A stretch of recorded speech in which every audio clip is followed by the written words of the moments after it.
Hello बच्चों, आज हम पढ़ेंगे चैप्टर नंबर 2 पॉलिनोमियल्स। पॉलिनोमियल्स क्या होते हैं? पॉलिनोमियल की definition: a polynomial in one variable x is an algebraic expression होता है। जैसे हम यहाँ लिख सकते हैं कि p x is equals to a n x की पावर एन। ये एक इक्वेशन के फॉर्म में हम इसको लिख रहे हैं, जिसको क्या कहा जाएगा कि ये क्या है? एक पॉलिनोमियल है। सो ऑन, है ना। तो ये जो है, ये क्या है? एक पॉलिनोमियल है। ठीक है, जो एक पॉलिनोमियल इस कौन से वेरिएबल में है? वन वेरिएबल ऑफ एक्स में ये पॉलिनोमियल लिखा गया है। और यहाँ पर जो ये है ए एन को हम एन की वैल्यू आप कुछ भी रख सकते हैं, 0 1 2 3 4। ये जो यहाँ पर ए रहेगा, ए हमारा क्या रहेगा? यहाँ पर हम एन की वैल्यू, दैट मीन्स कि वहाँ पर एन की वैल्यू कुछ भी रख सकते हैं, 0 1 2 3 4 कुछ भी हो सकती है आइदर। एंड यहाँ पर ए को क्या कहा जाएगा? ये उस पॉलिनोमियल का कोफिशिएंट होगा, कोफिशिएंट ऑफ पॉलिनोमियल, जिसकी वैल्यू क्या रहती है? फिक्स रहती है। जैसे 1 है तो 1 ही रहेगी, 2 है तो 2। और यहाँ पर जो एक्स है, ये एक्स क्या कहलाता है? हमारा एक्स क्या कहा जाएगा? वेरिएबल। एक्स वेरिएबल क्यों कहा जाता है? क्योंकि एक्स की वैल्यू क्या होती है? हर इक्वेशन के अकॉर्डिंग चेंज होती है। मतलब हर इक्वेशन में एक्स की वैल्यू सेम नहीं होगी, सॉल्व करने पर एक्स की डिफरेंट। आगे हम दूसरी टर्म पढ़ते हैं, डिग्री। डिग्री क्या होती है? Degree is the highest power of x. जो भी हमारा जिस भी वेरिएबल में इक्वेशन है, उसकी जो हाईएस्ट वैल्यू रहती है उसकी पावर की, वो उसकी क्या कहलाती है? डिग्री कहलाई जाती है। लाइक दैट, एक यहाँ पर हमने एक पॉलिनोमियल लिखा p x is equals to 5x plus 3। तो यहाँ पर x की मैक्सिमम पावर कितनी है? 1 है। यदि x की मैक्सिमम पावर 1 है तो इस इक्वेशन की डिग्री कितनी रहेगी? 1 रहेगी। सिमिलरली हम एक और एग्जांपल लेते हैं। यहाँ पर एक दूसरा पॉलिनोमियल हम रहते हैं p y 3y square minus 5/2y plus 7। तो यहाँ पर जो भी हमारे पास वेरिएबल है, हमारे पास क्या वेरिएबल है? अब y है और इसकी मैक्सिमम पावर कितनी है? 2 है। तो यहाँ पर इसकी डिग्री कितनी कही जाएगी? 2। नाउ अब डिफरेंट टाइप्स ऑफ पॉलिनोमियल होते हैं। सबसे पहले होता है linear polynomial,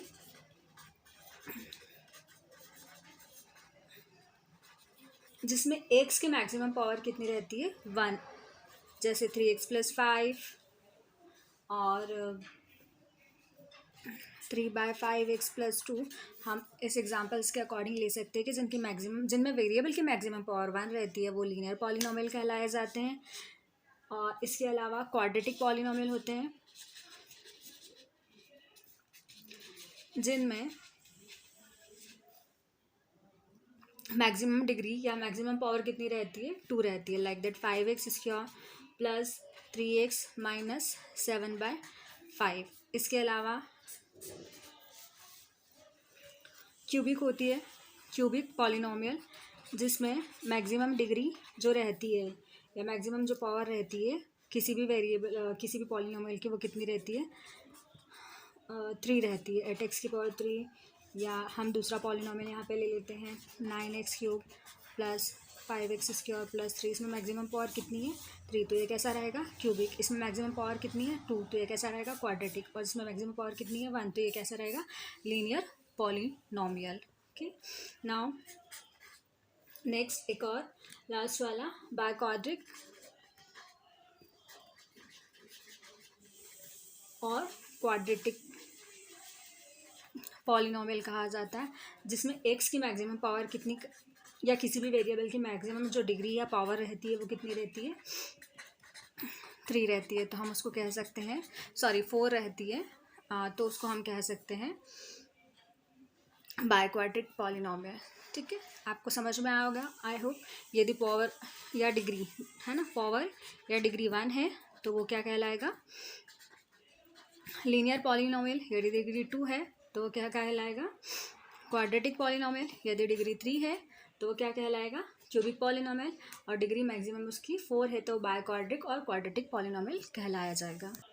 now next term जो है zero of polynomial. Zero of polynomial that means कि क्या होता है? किसी भी वेरिएबल को जब हमने सॉल्व किया, फॉर एग्जांपल हमारे पास एक इक्वेशन है जिसको हमने सॉल्व किया,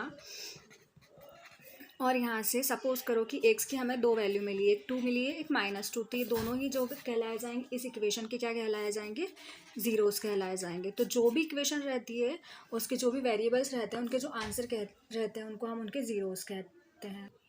Now moving to our exercise 2.1, first question, the graph of y is equals to px are given in the figure below. For some polynomials px, find the value of zeros for px in each case. यहाँ पर हमें क्या find करना है, x के zeros find करने हैं। For that x के ज़ीरोज़ दैट मीन्स कि एक्स की वैल्यू है ना, एक्स की वैल्यू का मतलब कि यहाँ पर हमें इस तरह के कुछ ग्राफ्स दिए हुए हैं। ये जो लाइन है ये एक्स एक्सिस कहलाती है, एक्स का पॉजिटिव साइड, एक्स का नेगेटिव, यहाँ पे वाई पॉजिटिव और वाई नेगेटिव। ये जो ओ से डिनोट किया गया है दैट मीन्स कि ऑरिजिन है। अब जो यहाँ पर लाइन खींची गई है वो एक्स की लाइन को कितनी बार कट कर रही है, वो उसके क्या कहलाए जाएंगे, उसके ज़ीरोज़ कहलाएंगे। अभी जो लाइन यहाँ पर शो हो रही है ये वाई एक्सिस को कट कर रही है, एक्स एक्सिस को नहीं कट कर रही है, तो यहाँ पर एक्स के ज़ीरोज़ क्या रहेंगे, एक्स का कोई भी ज़ीरोज़ नहीं है, तो यहाँ पर हम क्या कहेंगे, no zeros. Now figure second ये रहा। अब हम देखते हैं कि एक्स एक्सिस पे जो ये लाइन है, ये कर्व है, ये कितनी बार कट कर रहा है। हमने देखा कि कितनी बार कट कर रहा है, एक बार ही एक्स की लाइन को यहाँ पर कट कर रहा है। सो यहाँ पर एक्स के कितने ज़ीरोज़ होंगे, यहाँ पर एक्स के 1 ज़ीरोज़ होंगे। दैट मीन्स कि यहाँ पर एक्स की कितनी वैल्यू रहेगी, एक वैल्यू यहाँ पर एक्स की आएगी। नेक्स्ट थर्ड फिगर ये हमारे पास है। हमने देखा कि एक्स को कितनी बार स्प्लिट कर रहा है, एक्स की लाइन को कितनी बार टच कर रहा है, स्प्लिट कर रहा है, काट रहा है, 1 2 3। तो अब यहाँ पर एक्स के कितने ज़ीरोज़ रहेंगे, 3, यहाँ पर एक्स के 3 ज़ीरोज़ रहेंगे। Now moving to our next figure, यहाँ पर हम देखें तो यहाँ पर ये एक्स को कितनी बार कट कर रहा है, ये कर 1 and 2, तो यहाँ पर एक्स के कितने ज़ीरोज़ रहेंगे, 2। Now moving to our next figure ये है। अब यहाँ पर हमें चेक करना है कि ये एक्स को कितनी बार कट कर रहा है, ये जो कर्व है 1 2 3 4, तो यहाँ पर एक्स के कितने ज़ीरोज़ होंगे, 4 ज़ीरोज़ होंगे। नाउ आवर लास्ट फिगर, इसको हम देखते हैं तो इसके अकॉर्डिंग जो एक्स है उसको कितनी बार स्प्लिट कर रहा है, ये कर्व 1 2 and 3, तो यहाँ पर एक्स कितने ज़ीरोज़ रहेंगे, 3 रहेंगे। आई होप आपको समझ में आएगा। Thank you for watching.